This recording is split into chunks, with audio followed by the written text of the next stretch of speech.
Hello student, in this video we are going to discuss ingredient of plastics. Plastic का क्या ingredient है उसके बारे में हम लोग इस वीडियो में डिस्कस करने जा रहे हैं। उसके बाद हम लोग डिस्कस करेंगे engineering application of plastics. Plastics का क्या इंजीनियरिंग एप्लीकेशंस है, कहाँ कहाँ इसका यूज होता है प्लास्टिक्स का, वो देखेंगे। उसके बाद कुछ डिसएडवांटेजेज हैं प्लास्टिक्स के, उसके बारे में हम लोग देखेंगे बारी बारी से। चलते हैं। इंग्रेडिएंट ऑफ प्लास्टिक्स की अगर बात करें हम, तो बेसिकली प्लास्टिक्स के बहुत सारे इंग्रेडिएंट हैं। इंग्रेडिएंट का मतलब जिससे मिल करके प्लास्टिक्स जो है बना हो। तो सबसे पहले अगर बात करें इंग्रेडिएंट की, तो वो है रेजिन। रेजिन जो है वो एक तरह का बाइंडर होता है। Resin is a binder. अब बाइंडर का मतलब ये होता है, binder means different different constituents को एक साथ पकड़ के रखता हो, उसको बोलते हैं बाइंडर। तो basically resin is a binder which hold the different constituents together. Generally thermosetting resins are used which are linear polymer with few cross section link, but after fabrication number of cross link increases and the resulting plastic is set which can not be reshaped। इसका मतलब ये हुआ कि generally जो thermosetting resin होते हैं वो क्या होते हैं, लीनियर होते हैं और कुछ उसमें क्रॉस लिंक होते हैं। लेकिन जब इसका फैब्रिकेशन हो जाता है इस थर्मोसेटिंग रेजिन का, अगर इसका फैब्रिकेशन हो जाएगा मतलब इसका मॉडिफाई हो जाएगा ये, तो इसमें जो है क्रॉस लिंक जो है वो इंक्रीज कर जाएंगे। और जैसे ही क्रॉस लिंक इंक्रीज करेंगे तो अब उस प्लास्टिक्स को जो है रीसेप करना मुश्किल हो जाएगा, उसको फिर से रीसेप नहीं किया जा सकता। साथ ही साथ उसको मोल्ड भी नहीं किया जा सकता, रीमोल्डिंग भी उसका नामुमकिन सा हो जाएगा। तो ये था हमारा रेजिन। रेजिन बेसिकली बाइंडर होता है जो कि डिफरेंट डिफरेंट कंस्टिट्यूएंट्स को एक साथ बांध करके रखता है। उसके बाद इसका दूसरा इंग्रेडिएंट है फिलर। तो filler are added to plastic to reduce their cost. Filler को यूज करते हैं कॉस्ट को रिड्यूस करने के लिए, फिलर का यूज किया जाता है। It also improve hardness, tensile strength. ये हार्डनेस को भी इम्प्रूव करता है, टेंसाइल स्ट्रेंथ को इम्प्रूव करता है। अगर इसके हम एग्जाम्पल की बात करें तो quartz and mica increases hardness. Quartz जो होता है, क्वार्ट्ज और माइका, वो हार्डनेस को इंक्रीज करता है। साथ ही साथ asbestos provide heat and corrosion resistance. Asbestos जो होता है वो हीट को एब्जॉर्ब कर लेता है, तो वो हीट रेसिस्टेंस हुआ, साथ ही साथ वो कोरोजन रेसिस्टेंस भी होता है एस्बेस्टर। एस्बेस्टस बेसिकली क्या करता है कि हीट को एब्जॉर्ब कर लेता है। तो ये फिलर यूज किया जाता है। फिलर जो है एक तरह का इंग्रेडिएंट हुआ प्लास्टिक्स का। अगर बात करें most commonly used filler are wood flour, asbestos, talc, gypsum, mica, etc. Those filler which increase the mechanical strength of plastics are called reinforcing filler। जो मैकेनिकल स्ट्रेंथ को इंक्रीज करता है, वो फिलर जो मैकेनिकल स्ट्रेंथ को increase करे उसको बोलते हैं रेनफोर्सिंग फिलर। इसके बाद बात करते हैं, अगला इंग्रेडिएंट जो है वो है प्लास्टिसाइजर। प्लास्टिसाइजर जो होते हैं वो जनरली हाई बॉइलिंग एस्टर और हाई बॉइलिंग हेलो एल्केन होते हैं। एस्टर और हेलो एल्केन जो है ये फंक्शनल ग्रुप है। फंक्शनल ग्रुप जो हम लोगों ने 10th क्लास में देखा होगा। फंक्शनल ग्रुप जैसे aldehyde, alkane, alcohol, ester, carboxylic acid, ये सब क्या थे? फंक्शनल ग्रुप थे। तो plasticiser are generally high boiling ester, उसी फंक्शनल ग्रुप में से एक एस्टर था। तो ये जनरली एस्टर होते हैं और हाई बॉइलिंग हेलो एल्केन होते हैं या फिर हेलो एल्केन होते हैं। They are added to plastics to make them soft and rubber like.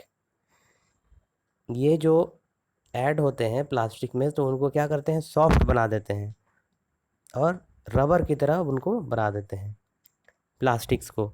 For example, अगर एग्जांपल की बात करें तो polyvinyl chloride, PVC, as such is hard, stiff, glass like, but the addition of plasticizers are dioctyphlate, DOP जिसको बोलते हैं, और dibutyl phthalate, DBP, can make it soft and rubber like.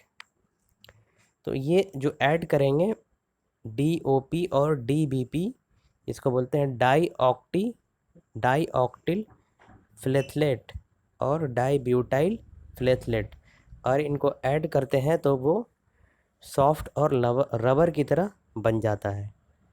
इसी तरीके से similarly chlorinated paraffin wax CPW is used as a plasticiser in polythene. इसका use polythene में किया जाता है CPW का। On long exposure to air and sunlight, these plasticizers evaporate and the plastics article becomes hard and brittle. अगर ज़्यादा लंबे समय तक अगर ये एयर और सनलाइट के एक्सपोजर में होगा तो ये क्या हो जाएगा? एवोपरेट हो जाएगा। एवोपरेट होने की वजह से क्या हो जाएगा? ये हार्ड और ब्रिटल हो जाएगा। तो ये था प्लास्टिसाइजर्स, तीसरा इंग्रेडिएंट। अगर हम इसके अगले इंग्रेडिएंट की बात करें तो वो है चौथा इंग्रेडिएंट, और वो है एक्सेलरेटर। तो accelerator are added only in case of thermosetting plastics. Thermosetting plastics के केस में एक्सेलरेटर का को ऐड करते हैं in order to accelerate the process of polymerisation. Polymerisation के प्रोसेस को बढ़ाने के लिए, एक्सेलरेट करने के लिए। Commonly used accelerator are H2O2। जो कॉमनली यूज एक्सेलरेटर है वो है H2O2, zinc oxide, ammonia, benzoyl peroxide. ये सब क्या है? कॉमनली यूज एक्सेलरेटर है। एक्सेलरेटर बेसिकली करता क्या है? थर्मोसेटिंग प्लास्टिक में इसका यूज होता है। केवल और केवल थर्मोसेटिंग प्लास्टिक के केस में इसको ऐड किया जाता है एक्सेलरेटर को। ये क्या करता है? पॉलीमराइजेशन को एक्सेलरेट करता है, इंक्रीज कर देता है। पॉलीमराइजेशन जो प्रोसेस है उसको ये क्या करता है? एक्सेलरेट कर देता है एक्सेलरेटर।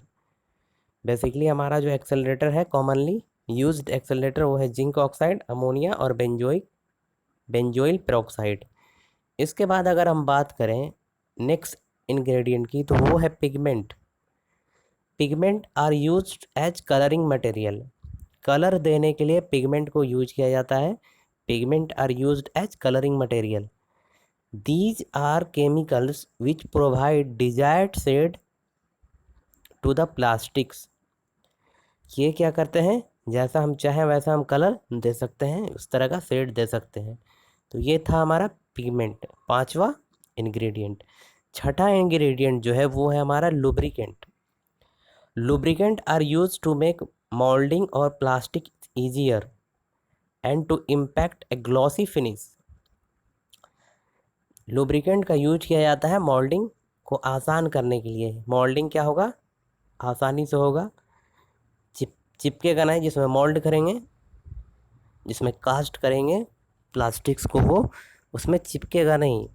नहीं तो ऐसा भी कभी कभी होता है कि जिस चीज़ में प्लास्टिक को कास्टिंग किया जाता है उसी में चिपक के रह जाएगा। उसको अवॉइड करने के लिए हम लोग क्या करते हैं कि लुब्रिकेंट का यूज करते हैं। तो लुब्रिकेंट क्या करता है? बेसिकली प्लास्टिक्स को मोल्ड करने में ईजियर होता है।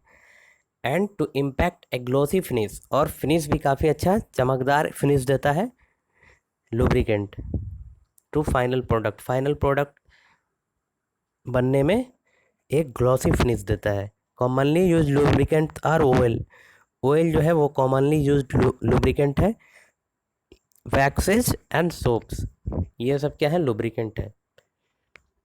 तो ये था हमारा इंग्रेडिएंट ऑफ प्लास्टिक्स। अगर हम बात करें इंजीनियरिंग एप्लीकेशन ऑफ प्लास्टिक्स की, तो बहुत सारे इंजीनियरिंग एप्लीकेशंस है प्लास्टिक्स के। For making electrical appliances such as plug, switches, holders, radio, TV, cabinet, ये सब रियल लाइफ में आप लोग इसको देख सकते हैं। फॉर मेकिंग फर्नीचर, फर्नीचर को बनाने के लिए यूज किया जाता है। For making household articles like toys, trays, toothbrush, bristles, combs etcetera. In aeronautical engineering, aeronautical engineering में भी इसका काफ़ी यूज होता है प्लास्टिक्स का।